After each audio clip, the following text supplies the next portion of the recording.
አደር የልማት ተነሽን በዘላቂነት እናቋቁማለን ነው የሚነሱ አርሶ አደሮች መሬቱን በዘላቂነት ስለሆነ የሚፈናቀሉት ልጆች የሚተዳደሩበት መሬት ነበር።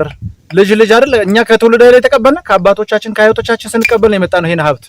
ስለዚህ ይሄን ለማድረግ የመጀመሪያው የልማት ተነሽ አርሶ አደሮች ወይም የልማት ተነሽ ባለይዞታዎች መብት ሊከበርላቸው ይገባል ብለን ነው ዛሬ የሰጠናቸው። የቅድሚያ ያንተ ስለሆነ ሀብቱ መንግስት ለልማት ቢፈልግም እንኳን መታየት ያለበት የአርሶ አደር መብት ነው። የአርሶ አደር መብትን መጠበቅ መቻል አለብን ብለን ነው። ለዚህም ዛሬ ያው 500 ካሬ ሜትር እየሰጠናችሁ ነው። ከዛ ቀጥሎ ደግሞ ለልጆቻችሁ ይቀጥላል ነው። ለልጆቻችሁ ይቀጥላል። የእናንተ ዛሬ እየሰጠናችሁ ናችሁ። ዛሬ 20-30 አካባቢ ሰው መጣችሁ ሊሆን ይችላል። ሌሎችም ደውሎላችሁ ይምጡና ሀብታቸውን ይረከቡ አይደል? ትልቅ ሀብት ከሆነ በነገራችን ላይ 250 500 ካሬ ሜትር ማለት ባዶ መሬት ብቻ ራሱ ከፍተኛ ዋጋ ነው ያለው አይደል? 250 ቢሆን ነው።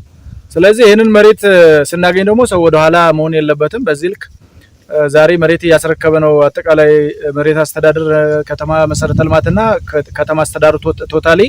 ስለዚህ በዚህ መንገድ ምንድነው ዛሬ መሬት እየተረከባችሁ ነው። መሬት በየማሳው በየይዞታው ካስረከብነው በኋላ ደግሞ የእናንተን አንድ ምርጫ እንሰጣችኋለን። አሁን ለምሳሌ እኔ በየማሳያ ላይ ብቀመጥ ነው የሚሻል ወይስ ሰብሰብ ብዬ አንድ መንደር መሆን የሚለው ነገር ደግሞ ምርጫ ተወያዩና ትሰጣላችሁ ለኔ ማለት ነው ለኛ። እሺ ለምሳሌ እዛ አካባቢ መሬት ሊኖር ይችላል፣ ጫፍ እዛ ሾላው ሊሆን ይችላል፣ እዚህ አካባቢ ደግሞ ያለው ሊኖር ይችላል። ስለዚህ የኛ ምንድነው እንትኑ ለእናንተ ቅድሚያ ብንሰጥ እናንተን በዘላቂነት ብናቋቁም ቀረቤታ አካባቢ ያለውን ቦታ ብታገኙ መልካም ነው የሚል እይታለን እኛ።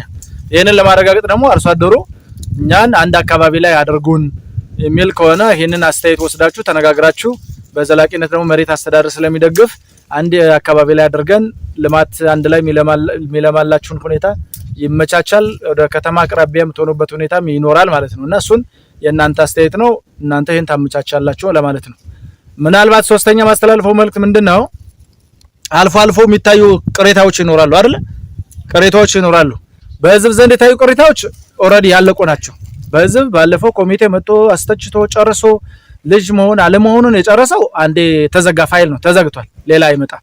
ምናልባት የቀረ ትችት ላይ መረጃ ሳይሰሙ የቀሩ ሰዎች ሊኖሩ ይችላሉ።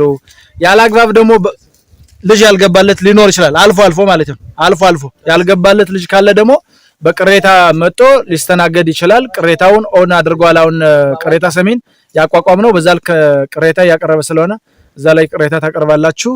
በዛ መልኩ ምላሽ የተሰጠ የሚሄድበት ሁኔታ ይኖራል። ይሄ ግን አጭር ሰዓት ነው፣ አይንዛዛም። እሺ የተንዛዛ አይሆንም። ዛሬ ራሱ ቅሬታ የሚያቀርቡ ሰዎችን አይቻችኋለሁ። በዛ ልክ ቅሬታ ታቀርባላችሁ። የመጨረሻ ነው። እዛ ላይ ቅሬታ ላይ ዝም ብለህ ብታንጋጋ ጥቅም የለውም። የማህበራዊ ፍርድ ቤት የቀበሌ ማስረጃ ምናምን ወዘተ መንጋጋት አይጠቅም። ናሽናል አይዲዋን ነው የምንፈልግኛ። በርግጥ ያው ኮሚቴ ያወጣው መስፈርት አለው። መስፈርትን ታመጣላችሁ። የአቤቱታ ሰሚ ኮሚቴ ይሄን ማስረጃ ታቀርባለህ ያለውን ታቀርባላችሁ። በወቅቱ አሁን በኋላ በወቅቱ አቀርቡ። የዋለ ያደረ የተንከባለለ ብታቀርቡ ችግር ነው። አመቱ ሙሉ 6 ወር አያስተናግዳችሁም። ጊዜ ገደብ አለው። ስለዚህ በጊዜ ገደቡ መሰረት አቤቱታ ሰሚ ኮሚቴ አቅርቡ ያለውን ማስረጃ ታቀርባላችሁ። እዛው ላይ ብዙ ማስረጃዎች አሉ። ምናልባት ወንድም አለሙ ይጨምረዋል። ከምንም በላይ ግን አሁን በኋላ መሬት ማስረክበናል። ናሽናል አይዲ እዚህ ያለ ሰውም ታመጣላችሁ፣ ልጆችም ያመጣሉ። አሁን ሳይት ፕላን ስንሰራ አይሰጣችሁም። ግልጹን እንገራችሁ። እሺ ለምሳሌ ለአለነ 500 ካሬ ሜትር አስከበርለት አለነ። በርግጥ ያው ናሽናል ምሳሌው ነው ያነሳውላችሁ። ናሽናል አይዲ አለው። ናሽናል አይዲዋን ፋይዳ መታወቂያን ይዘው ይመጣል። እናንተም እዚህ ይዛችሁ ትመጣላችሁ፣ ልጆችም ይዘው ይመጣሉ። የረሳን እንዳይመስላችሁ። አንረሳንም፣ ነግረናችኋል። 2 ወር 3 ወር አሳልፋችኋል። ስለዚህ ሳይት ሲሰጥ አይሰጣችሁም። ዝም ብሎ መሬቱን ብቻ ሰጠን እንተዋለን፣ ሳይቱ ግን አይሰጣችሁም። ስለዚህ ለዚህ ናሽናል አይዲን ወይም የፋይዳ መታወቂያን አቅርቡ። የልጅነት የባለ ይዞታነት የሚለው ነገር ውሰዱ። ምክንያቱም